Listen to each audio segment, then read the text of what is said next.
important chapter and beautiful chapter in your science, that is sound, is it?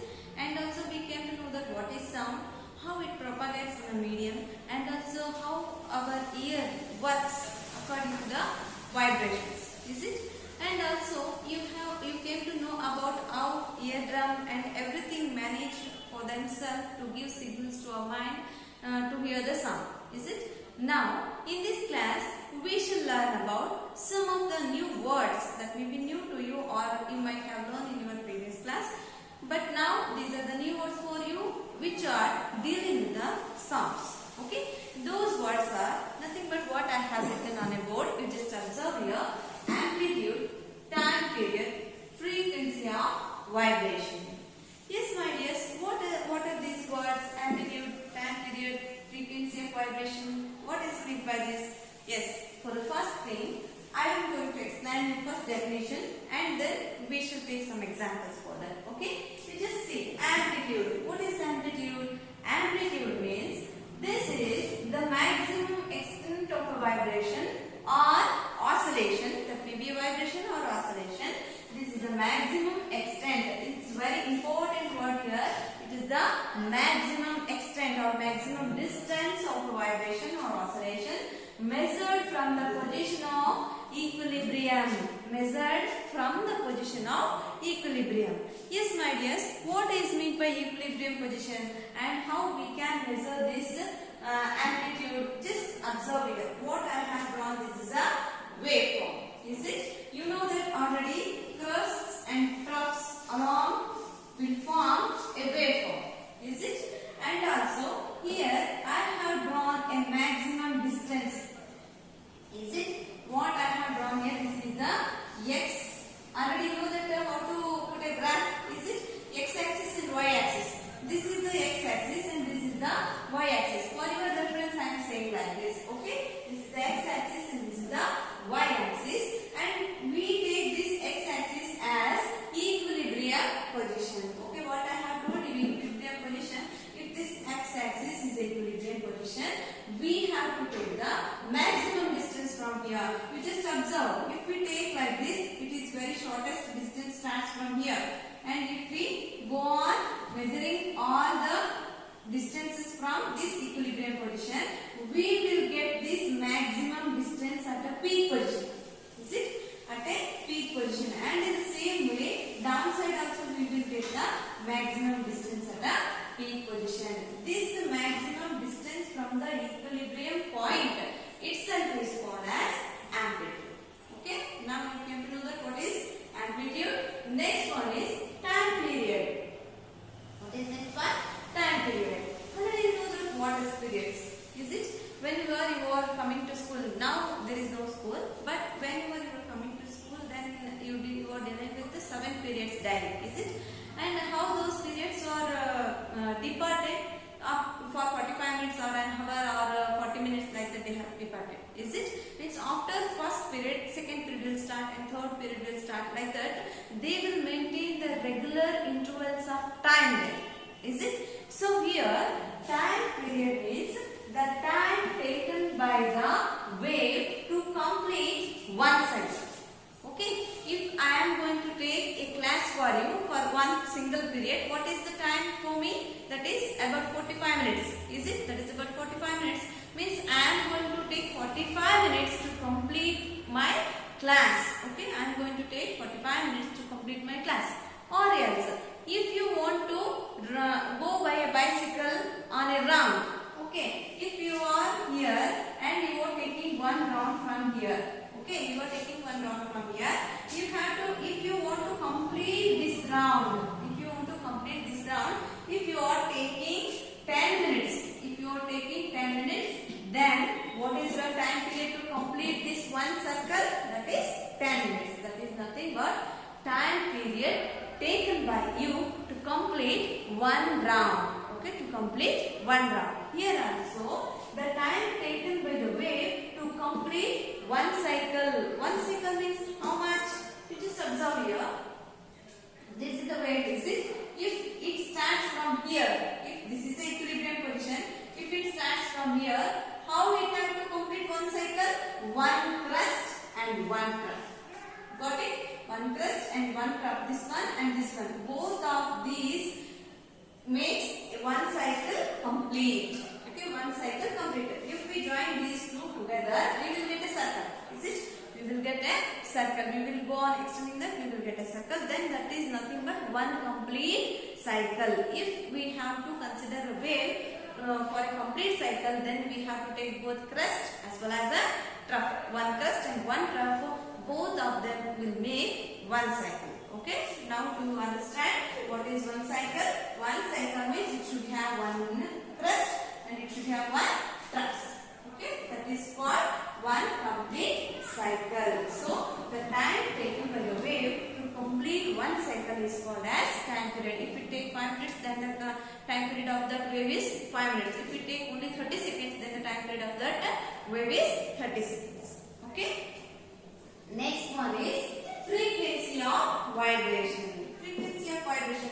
Yes, my dears, you know the number of oscillations or vibrations per second is called frequency. Already we have shown you while teaching about the ear. Is it that is vibrating? Is it? The frequency of vibration means here how many times it vibrates per second. Okay? How many times it vibrates per second. That is called frequency of vibration. Okay, that is called frequency of vibration. If a person is visiting zoo frequently means what? At a regular interval of times he is going to visit the zoo. Okay, that is called frequency. Here, how many times a body oscillates or how many times a body vibrates per second itself is called as frequency of vibration. Yes, my dears, I am going to show you at the last. I will show you tuning fork. Okay, which is having frequency for itself, means it's having some frequency. If we beat to the rubber cork and we will hear the sound and we can see that how it is vibrating. Okay, that frequency of vibration is more than any other thing, so that it can vibrate very fastly. Okay, that is about 100 times or 200 times per second. That is called as frequency of that tuning fork. You don't know about tuning fork, but I will show that to you at the last because we have that in our language. Okay, this is all about what is amplitude, what is time period, what is frequency of vibration. Yes, my dears, you have learned this, but why do we need this? Why do we need amplitude? Why do we need time period? Why do we need frequency? Do you know why? It deals with our daily life also. How? Yes.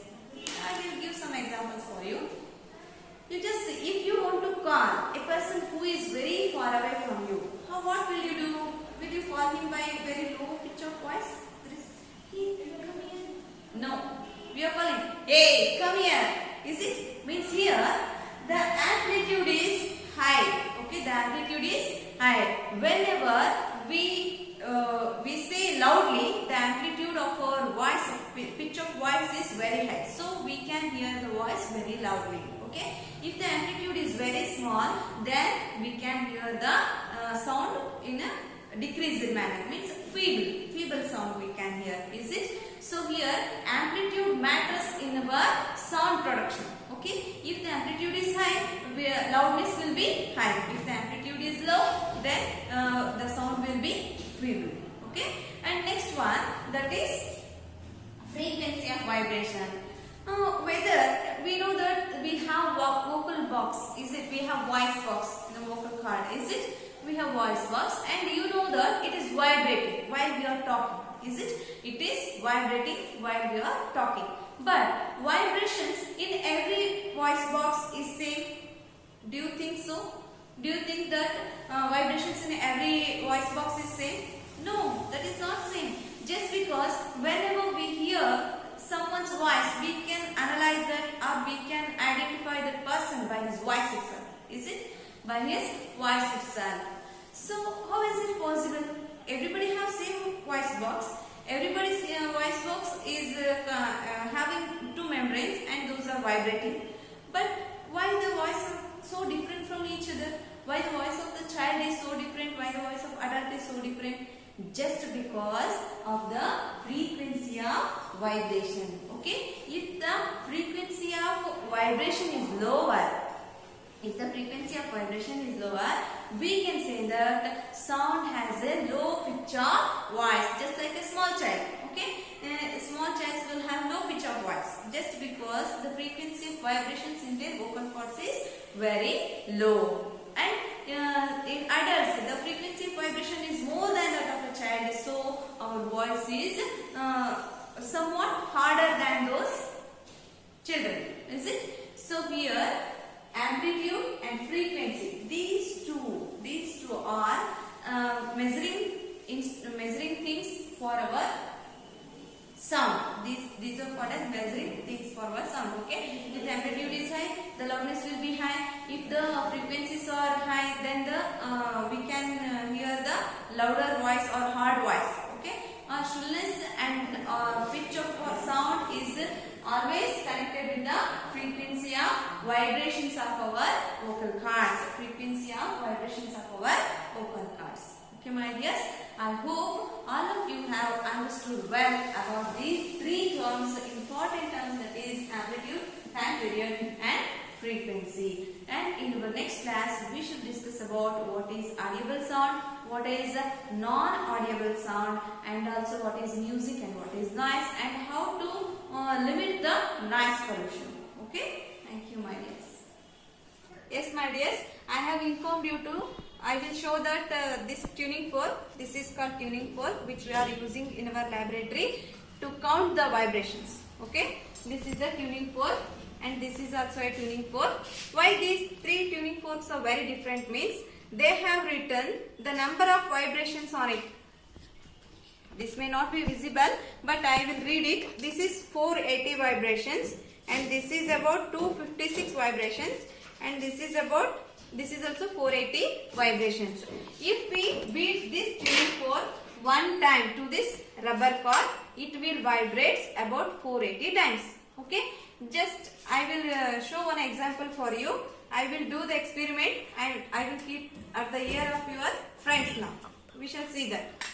They will hear the sound now. Can you hear the sound? Yes, Can you hear the sound? Yes, this shows that vibration causes sound. Okay, when the particle is vibrating in a media, then automatically it will produce sound. Thank you.